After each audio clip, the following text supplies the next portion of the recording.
Immunity, immunology. இப்போ நம்ம வெளியில் போச்சா நிறைய ஜெர்ம்ஸ் நம்ம சுற்றி இருந்துட்டு தான் இருக்குது. கீழே தரையில் இருக்குது, ஏரில் இருக்குது, வாட்டரில் இருக்குது. இருந்தாலும் நமக்கு எந்த டிசீஸும் வர்றதில்லை. ஏன்னு பார்த்தீங்கன்னா நம்ம பாடியில் ஒரு ப்ரொடெக்ஷன் இருந்துகிட்டு தான் இருக்குது. இந்த protection prevents the entry of microbes. இதை பற்றி படிக்கிற ஒரு சயின்ஸ் தான் இம்யூனிட்டி, இம்யூனாலஜி, இம்யூன் சிஸ்டம், இப்படியெல்லாம் சொல்லலாம். இப்போ 2 டைப்ஸ் ஆஃப் இம்யூனிட்டி இருக்குது. innate immunity, acquired immunity. The overall ability of the host to fight against the disease-causing organisms conferred by the immune system is called immunity. Immunity நம்ம ரெண்டா பிரிச்சோம், innate immunity, acquired immunity. இந்த innate immunity பார்த்தீங்கன்னா physical barriers, physiological barriers, cellular barriers, cytokine barriers-னு 4ஆ பிரிக்கலாம். acquired immunity ரெண்டா பிரிக்கலாம், antibody mediated, cell mediatedனு ரெண்டா பிரிக்கலாம். சரி, இப்போ நம்ம ஒன்றொன்னா பார்க்க போகிறோம். முதல்ல innate immunity, நேச்சுரலாக நம்ம பாடியில் இருக்கிற ஒரு இம்யூனிட்டி. நம்ம ஒரு சின்ன டெஸ்ட் பண்ணலாமே, இந்த நேச்சுரல் இம்யூனிட்டி எப்படி இருக்குன்ட்டு. நம்ம ஹவுஸுக்கு பக்கத்தில் Ramu uncle's house is there, Gopu uncle's house is there. ரெண்டு பேருமே ரெண்டு சைடில் இருக்கிற அட்ஜசன்ட் அங்கிள்ஸ். ராமு அங்கிள் வெளியிலலாம் போயிட்டு மழையிலலாம் நனைஞ்சிட்டு ஐஸ்கிரீம் எல்லாம் சாப்பிட்டுட்டு வராரு. Is perfectly all right Ramu uncle. Gopu uncle just அந்த விண்டோ வழியாக வெளியில் எட்டி பார்த்தாரு, மழை பெஞ்சிட்டு இருந்ததை. அவருக்கு ஸ்னீசிங், காஃப், கோல்டு வந்துடுச்சு. இந்த ரெண்டு பேரும் என்ன டிஃப்ரென்ஸ் பார்த்தீங்களா? ராமு அங்கிளுக்கு கொஞ்சம் நேச்சுரலாகவே இம்யூனிட்டி ஜாஸ்தி இருக்குது, கோபு அங்கிளுக்கு கொஞ்சம் இம்யூனிட்டி குறைச்சலாக இருக்குன்னு பார்த்தாவே நமக்கு தெரியுது. இதுதான். ஸோ இந்த இம்யூனிட்டியில் ராமு அங்கிளுக்கு இருந்தது நேச்சுரல் இன்னேட் இம்யூனிட்டி, கோபங்களுக்கு குறைவாக இருந்தது இந்த இன்னேட் இம்யூனிட்டி. இந்த இன்னேட் இம்யூனிட்டி எதுக்கு எதிராக இருக்குது அப்படின்னா எல்லா டிசீஸ்க்கு எதிராகவும் இருக்கும். இட் இஸ் நான் ஸ்பெசிஃபிக். அவருக்கு கோவிடோ அல்லது சிக்கன் குனியாவோ மலேரியாவோ இந்த ஸ்பெசிஃபிக் டிசீஸுக்கான இம்யூனிட்டி இல்லை. ஜென்ரல் இம்யூனிட்டி இது.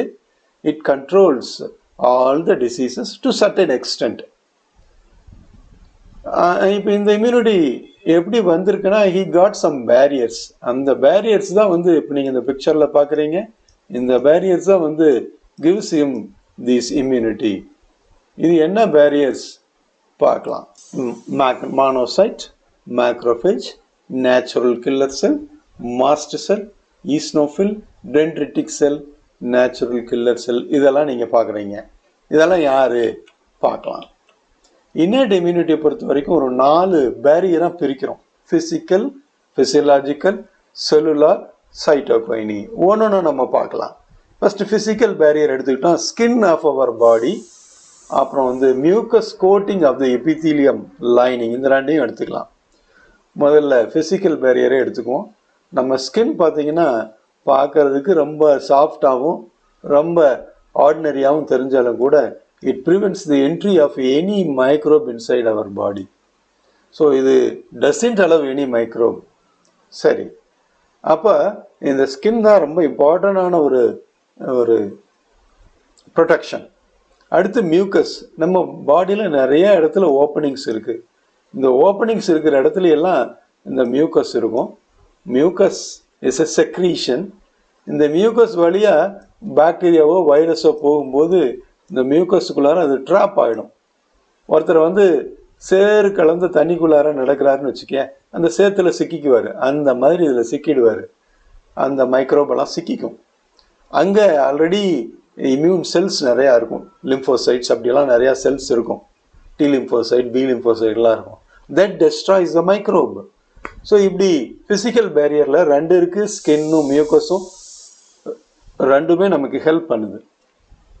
ஃபிசியலாஜிக்கல் பேரியர்ஸுக்கு வருவோம். இதில் வந்து acid in the stomach, saliva in the mouth, tears from eyes. So நம்ம ஸ்டமக்ல பார்த்தீங்கன்னா HCl செக்ரீட் ஆகுது. HCl secretes just before our food. அது வந்து அசிடிக் என்விரான்மெண்ட்டை கிரியேட் பண்ணி கொடுக்குது. ஏதாவது மைக்ரோப் தவறி உள்ள வந்துச்சுன்னா அதை ப்ரிவென்ட் பண்றதுக்கும் ஹெல்ப் பண்ணுது. அடுத்தது பார்த்தீங்கன்னா சலைவா இந்த மவுத்தில் லைசோசைம் இருக்கு, டிஎஸ்லையும் இருக்கு. So it helps us. சலைவாவில் பார்த்தீங்கன்னா அமைலேஸ் இருக்கு, மியூசின் இருக்கு. ஸோ டிஎஸ்ல லைசோசைம் இருக்கு. இது எல்லாமே நமக்கு வந்து பார்த்தீங்கன்னா helps us to control the microbial growth. Cellular barriers, leukocytes, particularly பார்த்தீங்க அப்படின்னா பாலிமார்போ நியூட்ரோஃபில் அப்படின்னு சொல்லக்கூடிய லியூகோசைட். இது இந்த நியூட்ரோஃபில் வந்து consists of a nucleus which can change its shape at any time. அதனால தான் இதுக்கு பேர் பாலிமார்போ நியூக்ளியர் நியூட்ரோஃபில். ஓகே, ஸோ இந்த நியூட்ரோஃபில் மானோசைட்ஸ், இது வந்து மானோசைட். அடுத்து நேச்சுரல் கில்லர் செல், மேக்ரோஃபேஜஸ். ஸோ இது எல்லாமே நமக்கு வந்து என்னவா யூஸ் ஆகுது அப்படின்னு பார்த்தீங்கன்னா செல்லுலார் பேரியர்ஸ். நம்ம பாடிக்குள்ளார ஒரு மைக்ரோப் நுழைஞ்சிடுச்சுன்னா இதில் யாராவது ஒருத்தரோ 2 பேரோ சேர்ந்து அந்த மைக்ரோபை டெஸ்ட்ராய் பண்ணிடுவாங்க. அதுதான் வந்து இந்த செல்லுலார் பேரியர்ஸோட யூஸ். அடுத்தது சைட்டோகைனி பேரியர்ஸ். இது என்ன? ஒரு வைரஸ் நம்ம பாடிக்குள்ளே என்டர் ஆகுது, போனதையும் அதோட சைட் யாருன்னா யாராவது ஒரு செல். இந்த செல்லுக்குள்ளார உள்ளுக்குள்ளார போய் இதான் மைக்ரோ வைரஸ் செல்லுக்குள்ளார போய் இன்ஹாபிட் பண்ணிடுச்சு. நம்ம செல்லை வெல்கம் பண்ணாது, வந்திருக்கிற வைரஸை ப்ரிவென்ட் பண்ணுறதுக்கு, டெஸ்ட்ராய் பண்ணுறதுக்கு பார்க்கும். அது டெஸ்ட்ராய் பண்ணுதா இல்லையா வேற விஷயம். It starts to work against the virus. அப்போ ஒரு கெமிக்கலை, ஒரு புரோட்டீனை ப்ரொடியூஸ் பண்ணும், அதுதான் இன்டர்ஃபிரான். இந்த இன்டர்ஃபிரான், இந்த வைரஸ் ப்ரொடியூசஸ் இன்டர்ஃபிரான். அந்த இன்டர்ஃபிரான் பக்கத்தில் இருக்கிற மற்ற செல்ஸையும் அலர்ட் பண்ணிவிட்டு அதுக்கும் ப்ரொடெக்ஷன் கொடுக்குது. இதுதான் சைட்டோகைனி பேரியர்ஸ். ஒரு செல்லு வந்து வைரஸ் இன்ஃபெக்ட் பண்ணிடுச்சுன்னா the vicinity nearby area is given protection by the affected cells. This is what we call cytokine barrier. So இப்போ நம்ம sum up பண்ணிக்கலாம். Physical barriers, physiological barriers, cellular barriers, cytokine barriers. இது எல்லாமே innate immunityல வர்ற barriers. அடுத்து நம்ம பார்க்க போகிறது acquired immunity. சரி, நாம அட்ஜசன்ட் ஹவுஸில், நம்ம ஹவுஸுக்கு அட்ஜசண்ட்டாக ராமுவும் கோபுவும் இருக்காங்க. கோபு அங்கிளுக்கு இந்த வருஷம் வந்து சிக்கன் குனியா வருது. Chikungunya comes to him. இப்போ சிக்கன் குனியா வந்து he got recovered second year, 2வது வருஷம். அவருக்கு சிக்கன் குனியா மறுபடியும் வருமா? This is question. Most probably வராது. ரொம்ப ரேராக வர்றதுக்கு சான்ஸ் இருக்கு. மோஸ்ட் ப்ராபப்ளி வராது. ஏன்? சிக்கன் குனியா வந்ததுனால அவர் பாடி வந்து இம்யூனலாஜிக்கலி அலர்ட்ல இருக்கு. அதனால இந்த இம்யூனிட்டிக்கு பேர் வந்து acquired immunity. If any disease comes our body gets an immunity because of the disease. COVID-19 வந்தவங்களுக்கு மறுபடியும் வராதுன்னு சொல்றாங்க, அக்வயர்டு இம்யூனிட்டி. ஸோ இந்த மாதிரி ஏதாவது இம்யூனிட்டி நமக்கு ஒரு டிசீஸ் வந்துச்சுன்னா வர்ற இம்யூனிட்டி அக்வயர்டு இம்யூனிட்டி. கோல்டு ஒரு சீசன்ல ஒரு டைம் பிடிச்சாச்சுன்னா மறுபடியும் பிடிக்காது. சரி, எனக்கு நிறைய டைம் பிடிக்குது. That is due to several other reasons. Okay, இப்போ மைல்டா நம்ம பாடி என்ன பண்ணுவோம்னா ஃபர்ஸ்ட் இன்ஃபெக்ஷன் வந்தோடனே ஒரு ரெஸ்பான்ஸ் கொடுக்கும், பிரைமரி ரெஸ்பான்ஸ். கொஞ்சம் சிவியர் ஆகும்போது செகண்டரி ரெஸ்பான்ஸை கொடுக்கும். இப்போதான் இம்யூனிட்டி ஸ்ட்ராங்காக நம்ம பாடியில் வந்து என்ன ஆகும், எஸ்டாப்ளிஷ் ஆகும். ஸோ இந்த மாதிரி இம்யூனிட்டி எஸ்டாப்ளிஷ் ஆயிடுச்சு அப்படின்னா அக்வயர்டு இம்யூனிட்டி அப்படின்னு பேர். It will last for long time. அந்த டிசீஸ் என்ன சிவியராக நம்ம பாடியில் இருக்கும் அதுக்கு தகுந்த மாதிரி இந்த அக்வயர்டு இம்யூனிட்டி லாங் டைமுக்கு நம்ம பாடியில் இருக்கும். சரி, இந்த பிரைமரி செகண்டரி இம்யூன் ரெஸ்பான்சஸ் எல்லாம் நம்ம பாடியில் பி லிம்போசைட்ஸ், டி லிம்போசைட்ஸை ப்ரொடியூஸ் பண்ணிடும். அது வந்து நமக்கு இந்த இம்யூனிட்டி அக்வயர்டு இம்யூனிட்டி கொடுக்குது. அக்வயர்டு இம்யூனிட்டி எப்படி வருதுன்றது இங்கே பார்க்கலாம்.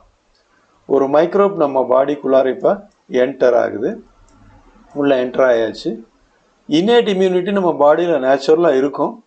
அதை தாண்டி உள்ள மைக்ரோப் எஸ்டாப்ளிஷ் ஆயிடுச்சு, ஒரு செல்லுக்குள்ளார போய் இன்ஃபெக்ட் பண்ணி அதில் எஸ்டாப்ளிஷ் ஆயிடுச்சு.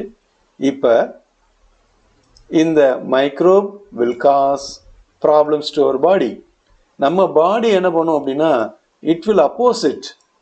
வந்திருக்கிற மைக்ரோபை எப்படியாவது அப்போஸ் பண்ணணும்னு பார்க்கும். என்ன பண்ணுது பாரு, ஹெல்பர் டி லிம்போசைட்டை ப்ரொடியூஸ் பண்ணுது, அது ஆக்டிவேட் ஆகுது. That also induces B cell. B cell என்ன பண்ணுது அப்படின்னா பிளாஸ்மா செல்ல ப்ரொடியூஸ் பண்ணுது. B cell produces clones of plasma cell. இந்த plasma cell ஃபைனலாக பார்த்தீங்கன்னா ஆன்டிபாடிஸை ப்ரொடியூஸ் பண்ணுது. இதெல்லாம் proteinaceous substances, antibodies. This antibody will fight against, this will fight with microbe.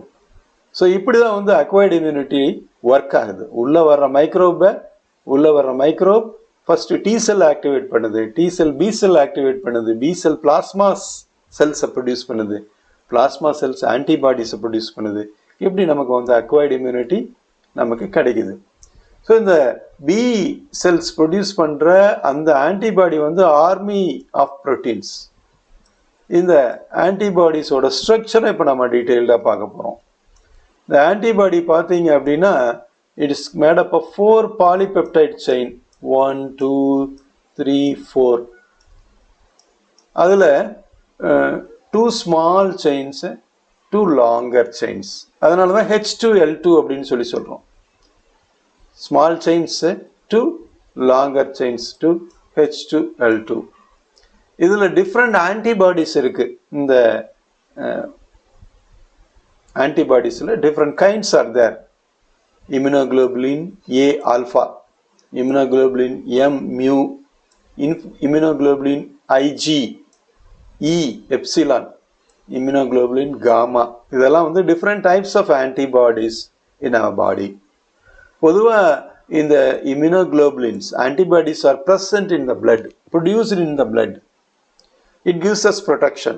அதனால தான் இதுக்கு நம்ம என்ன பேர் வச்சுருக்கோம் அப்படின்னு கேட்டிங்கன்னா, இதுக்கு பேர் வந்து humoral response அப்படின்னு பேர். antibody mediated response or humoral response அப்படின்னு பேர். ஸோ இப்போ acquired immunity பார்த்துக்கிட்டு இருக்கோம். அக்வைர்டு இம்யூனிட்டினா ஒரு டிசீஸ் வந்தால் கிடைக்கிற இம்யூனிட்டி. அதில் ஃபஸ்ட்டு நம்ம பார்த்து முடிச்சிருக்கிறது ஆன்டிபாடி மீடியேட்டட் இம்யூனிட்டி. அடுத்து செல் மீடியேட்டட் இம்யூனிட்டினா என்ன? இப்போ நம்ம வைரஸ் மாதிரியான ஆர்கானிசம்ஸ் எல்லாம் வந்ததையும் ஒரு செல்லை இன்ஹாபிட் பண்ணோம். இந்த செல் வந்து வைரஸ் மாதிரியான அதெல்லாம் வந்து ஒரு செல்லை இன்ஹாபிட் பண்ணிச்சுன்னா அந்த செல்லை நம்ம இம்யூன் சிஸ்டம் டெஸ்ட்ராய் பண்ணிடும். By that, it prevents the establishment of the disease. எந்த செல்லில் இன்ஹாபிட் ஆகிருக்கோ அந்த ஹோஸ்ட் செல்லை இல்லாமல் பண்ணிட்டா அதுக்கு ஹோஸ்டே கிடைக்காது. அப்படி கண்ட்ரோல் பண்ணுறதுனால இதுக்கு பேர் செல் மீடியேட்டட் இம்யூனிட்டி. செல்லை டெஸ்ட்ராய் பண்ணும் ஹோஸ்ட் செல்லை. That's we call it as cell mediated immunity. So antibody mediated immunity, cell mediated இம்யூனிட்டின்னு 2 டைப்ஸ் இருக்குது அக்வயர்டு இம்யூனிட்டியில். Graft rejection. இவருக்கு வந்து இந்த இடத்துல ஒரு பெரிய காயம் ஆயிருக்கு. இந்த காயத்தை அப்படியே அவர் வந்து ஹீல் பண்ணியிருந்தாருன்னா ஒரு பெரிய ஸ்கார் வந்திருக்கும். அவர் என்ன பண்ணுறாரு அப்படின்னு பார்த்தீங்கன்னா ஒரு பிளாஸ்டிக் சர்ஜரி பண்ணிக்கிறாரு. அவர் பாடியிலேருந்து டிஷ்யூஸ் எடுத்து இங்கே கொண்டு வந்து பேட்சப் பண்ணி அந்த டிஷ்யூஸை வச்சு ஹீல் பண்ணுறாரு. So this is what we call grafting. Graft பண்ணுறது. Plastic surgeons will do this work. அப்போ அவர் பாடியிலேருந்தே டிஷ்யூஸ் எடுத்து அவர் பாடிக்கே டிரான்ஸ்பிளான்ட் பண்ணுறாரு. இது ஆட்டோகிராஃப்ட்டு. இதில் மோஸ்ட்லி ப்ராப்ளம் வராது. சப்போஸ் வேறு ஒருத்தர் பாடியிலேருந்து டிஷ்யூவை கொண்டு வந்திருந்தோம் அப்படின்னா அவர் பாடி அக்செப்ட் பண்ணாது. ஏன்னு கேட்டிங்கன்னா அவர் பாடியோட immune system will prevent the new tissues. இது மாதிரி ஆர்கன்ஸை நம்ம வேற ஒருத்தர் பாடியிலேருந்து வாங்கலாம், அனிமல் பாடியிலேருந்து வாங்கலாம், டிஷ்யூஸை வாங்கலாம். இப்படியெல்லாம் பண்ணுற அந்த grafting எக்ஸ்பெரிமெண்ட்ஸில் we have to do tissue matching. அந்த எக்ஸ்பெரிமெண்ட்லாம் பண்ணுறதுக்கு முன்னாடி, சர்ஜரியெல்லாம் பண்ணுறதுக்கு முன்னாடி டிஷ்யூ மேட்ச் பண்ணணும், பிளட் குரூப் மேட்ச் பண்ணணும். இதெல்லாம் ஓகே ஆச்சு அப்படின்னா தான் வந்து நம்ம என்ன பண்ண முடியும், நம்ம சர்ஜரி பண்ண முடியும். இல்லைன்னா it will reject it. Reject ஆச்சுன்னா என்ன ஆகணும், இந்த இடம்லாம் ஹீல் ஆகாது, பஸ் ஃபார்மேஷன் வந்துடும், இல்லைன்னா இச்சிங், இந்த மாதிரி சைடு எஃபெக்ட்ஸ் நிறையா வரும். எனிஹவ் இந்த organ may not, tissue may not set well. So அப்போ நம்ம பாடியில் இம்யூன் சிஸ்டம் வந்து nose very well about self and நான் செல்ஃப். நம்ம பாடி பார்ட்ஸ் யாரு, வேற ஒருத்தர் பாடி பார்ட்ஸ் யாருன்னு இட் நோஸ் வெரி வெல். இதுதான் இந்த இன்ஃபர்மேஷன்லேருந்து நம்ம தெரிஞ்சுக்கிற விஷயம். Active and passive immunity. இப்போ ஒருத்தர் வந்து எக்ஸ்போஸ்டு டு ஆன்டிஜென்ஸ், இந்த ஆன்டிஜென்ஸ் எல்லாம் அவரை எக்ஸ்போஸ் பண்ணும்போது அவர் பாடியில் ஒரு ஆன்டிபாடி ப்ரொடியூஸ் ஆகுது. This is what we call active immunity. நம்ம கொஞ்ச நேரத்துக்கு முன்னாடி ஒருத்தருக்கு சிக்கன் குனியா வந்துதான் பார்த்தோம். கோபு அங்கிளுக்கு சிக்கன் குனியா வந்துச்சு. as a result he got immunity for chikungunya. This is what we call active immunity. This immunity is slow, very slow. இருந்தா கூட ஸ்டெடியா நல்லா இருக்கும். சரி, இதே மாதிரி நாம இன்ஜெக்ஷன் போட்டு கூட இந்த ஆக்டிவ் இம்யூனிட்டியை நாம கிரியேட் பண்ணிக்கலாம். ஒரு வேக்சின் இன்ஜெக்ஷனா போட்டுக்கிட்டோம்னா நமக்கு வந்து இந்த இம்யூனிட்டி கிடைக்கும். அது வந்து it will last for long time. This is artificial. இன்ஜெக்ஷனா போட்டுக்கிட்டோம் அப்படின்னா ஒரு டிசீஸ் வந்துச்சுன்னா அது நேச்சுரல். ஸோ அப்போ ஆக்டிவ் இம்யூனிட்டியை நேச்சுரல், ஆர்டிஃபிஷியல்னு சொல்லிட்டு ரெண்டாக பிரிக்கலாம். ரைட்டு. இப்போ ஒரு எமர்ஜென்சி கேஸில் நம்ம என்ன பண்ணலாம்னா ரெடிமேடு ஆன்டிபாடிஸையே எடுத்துக்கலாம். நம்ம பாடியில் உள்ள நுழையிற microbe will induce to produce antibody. அந்த ஆன்டிபாடியவே டைரெக்டாக எடுத்துக்கலாம். இப்போ ஒருத்தர் வந்து ஸ்னேக் பைட்டால் அஃபெக்டட், அவருக்கு இம்மீடியட்டாக ஒரு மெடிசன் கொடுத்தாக்கணும் ஸ்னேக் பைட்டுக்கு. அந்த ஸ்னேக் பைட் வந்து என்னாகும் அப்படின்னு பார்த்தீங்கன்னா உடனே சிவியர் ப்ராப்ளம், 1 hour 2 hourல அவருக்கு டெத் வரலாம். Cobra byte, neuro system affect ஆகிடும். ஸோ அப்போ அந்த சுச்சுவேஷனில் நம்ம போயிட்டு வேக்சின்லாம் கொடுத்து ஆன்டிபாடிஸ் ப்ரொடியூஸ் ஆகி it will take long time. Before that the patient will tie. அப்போ அதை அவாய்ட் பண்ணுறதுக்காக என்ன பண்ணலான்னு கேட்டிங்கன்னா நாம் ஆன்டிபாடிஸையே இன்ஜெக்ஷனாக போட்டுக்கலாம். அந்த மாதிரி ஆன்டிபாடிஸையே இன்ஜெக்ஷனாக போட்டுக்கிறது பாசிவ் இம்யூனிட்டி. இங்கே நம்ம பாடி பெருசாக ஒர்க் பண்ணாது, ஆன்டிபாடிஸை யூஸ் பண்ணி அந்த டாக்ஸினை, அந்த பாய்சனை டேக்கிள் பண்ணிக்கும். ஸோ இந்த மாதிரி ஆன்டிபாடி நேச்சுரலாகவே நமக்கு கிடைக்கிது. மதர்ஸ் மில்கில் கொலாஸ்ட்ரம், மதர்ஸ் மில்கில் IgA இம்யூனோகுளோபுலின் ஆல்ஃபா கிடைக்குது. அதேமாரி ஃபோய்டஸ்லேருந்து சில்ட்ரன்ஸுக்கு வருது. ஸோ இந்த மாதிரி நேச்சுரலாக கிடைச்சிச்சு அப்படின்னா அது passive immunity, natural passive immunity. ஆர்டிஃபிஷியலாக நம்ம இன்ஜெக்ஷன் வழியாகவும் எடுத்துக்கலாம். Vaccination and immunisation. இந்த இம்யூனைசேஷன் ஷெட்யூல் இப்போ பார்த்தீங்கன்னா உங்களுக்கு எல்லாத்துக்கும் தெரிஞ்சிருக்கும். ஏன்னா COVID-19 இம்யூனைசேஷன் எல்லாத்துக்கும் பண்ணிட்டு இருக்காங்க. ஸோ இந்த இம்யூன் வேக்சின் அப்படின்றது இன்ஆக்டிவேட்டட் வீக்கண்ட் பேத்தஜன். இதுதான் வந்து வேக்சின். ஒரு வேக்சின் அப்படின்றது மைக்ரோப் எடுத்து இன்ஆக்டிவேட் பண்ணியிருப்பாங்க, இல்லை வீக்கன் பண்ணியிருப்பாங்க அதோட பார்ட்ஸ் அல்லது அதோட ஃபுல் பாடியை. இது உள்ளே போயிட்டு நம்ம பாடியில் இருக்கிற இம்யூன் சிஸ்டத்தை அவேக் பண்ணி விட்டுரும். இப்போ இம்யூன் சிஸ்டம் ஆன்டிபாடிஸை ப்ரொடியூஸ் பண்ணும். இது நம்ம பாடிக்கு வரப்போகிற பேத்தோஜனை நியூட்ரலைஸ் பண்ணிடும். This is the use of it. இந்த பேத்தோஜன் பார்த்தீங்கன்னா B cells T cells எல்லாம் ப்ரொடியூஸ் பண்ணிவிடும், இன்டியூஸ் பண்ணி ப்ரொடியூஸ் பண்ணிவிடும். So that is the use of vaccine and immunisation. So if a person infected with some deadly microbes to which quick response is needed, directly inject the performed antibodies or antitoxin. நான் கொஞ்ச நேரம் முன்னாடி பாம்பு கடிக்க என்ன பண்ணுறதுன்னு சொன்னேன். Snake byte வந்துச்சுன்னா ஆன்டிபாடிஸையே டைரெக்டாக இன்ஜெக்ட் பண்ணு அப்படின்னு சொன்னேன். அதுதான் வந்து performed antibodies or antitoxin. So இந்த மாதிரி கேஸுக்கு பேர் பாசிவ் இம்யூனைசேஷன் அப்படின்னு பேர். இந்த பாசிவ் இம்யூனைசேஷனில் நம்ம என்ன பண்ணுவோம் அப்படின்னா ஆல்ரெடி ப்ரிப்பேர் பண்ணி வச்சிருக்கிற ஆன்டிபாடிஸை இன்ஜெக்ஷனாக போட்டுக்குவோம். ஸ்னேக் வினாமுக்கு போடுற injection a good example. Recombinant DNA டெக்னாலஜியில் இன்னைக்கு நிறைய நாம் vaccines and antibodies, performed antibodies இதெல்லாம் ப்ரொடியூஸ் பண்ண நம்ம லேர்ன் பண்ணிக்கிட்டோம். Hepatitis B vaccine from yeast, it is a popular vaccine produced. Allergies. இப்போ இந்த அம்மா பாரு, இந்த பிளான்டேஷனுக்கு பக்கத்தில் நிற்கிறாங்க, அவங்களுக்கு அலர்ஜி வந்து ஸ்னீசிங், காஃப் எல்லாம் வந்துருச்சு, வீசிங் வரலாம். இப்படியெல்லாம் எதனால் வருது? இந்த போலன் கிரெயின்ஸ் இன்ஹேல் பண்ணுறாங்க. அப்படி இன்ஹேல் பண்ணும்போது உள்ளே போகிற போலன் கிரெயினை நம்ம immune system mistakes. It has a foreign பாடி.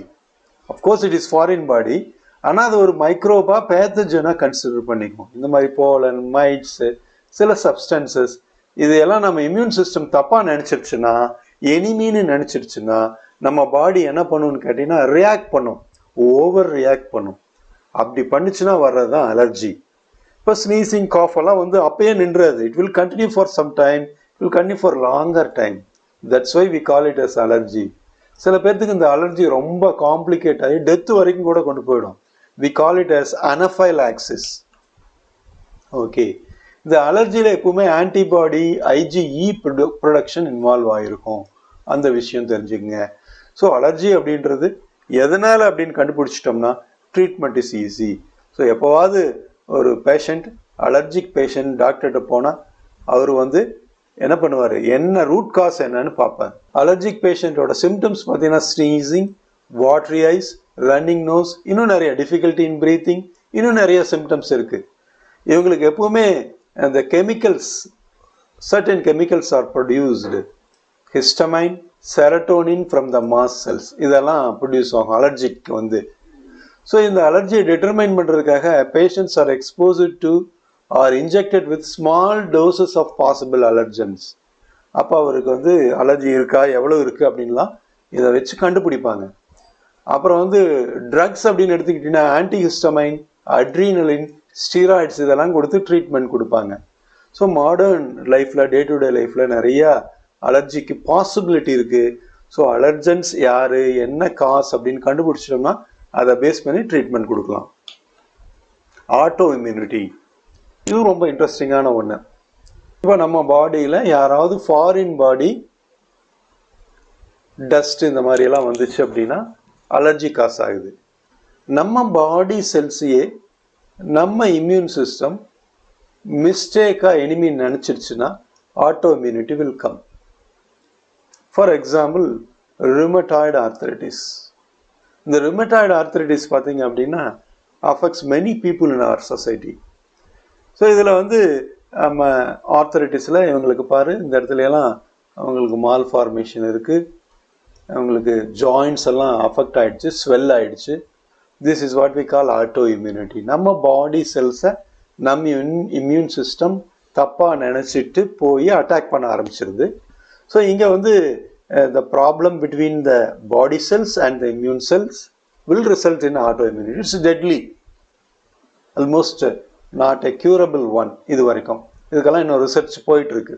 நம்ம பாடியில் இம்யூன் சிஸ்டம் அப்படின்னு எடுத்துக்கிட்டிங்கன்னா lymphoidal organs, lymphoidal tissues, cells and soluble molecules like antibodies இதெல்லாம் இருக்குது.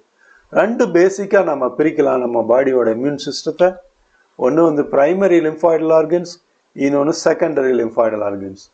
இந்த போன் மேரோ, தைமஸ் இதெல்லாம் பார்த்தீங்கன்னா நம்ம பாடியில் நம்ம இம்யூன் செல்ஸை ப்ரொடியூஸ் பண்ணும்.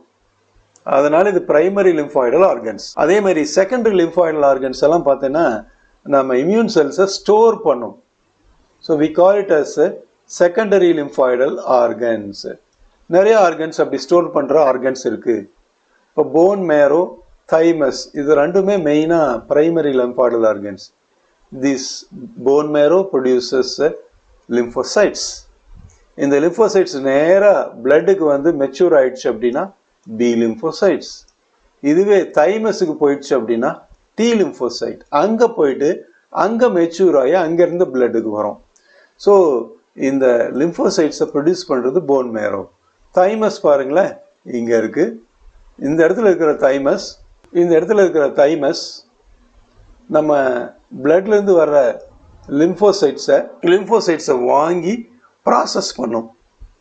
ப்ராசஸ் பண்ணுச்சு அப்படின்னா அதுக்கப்புறம் இது வந்து டி லிம்ஃபோசைட்டாக மாறிடும். அங்கேயே நிறைய ஆன்டிஜென்ஸ் எல்லாம் இருக்கும், தை ஆன்டிஜென்ஸ் எல்லாம் இருக்கும்.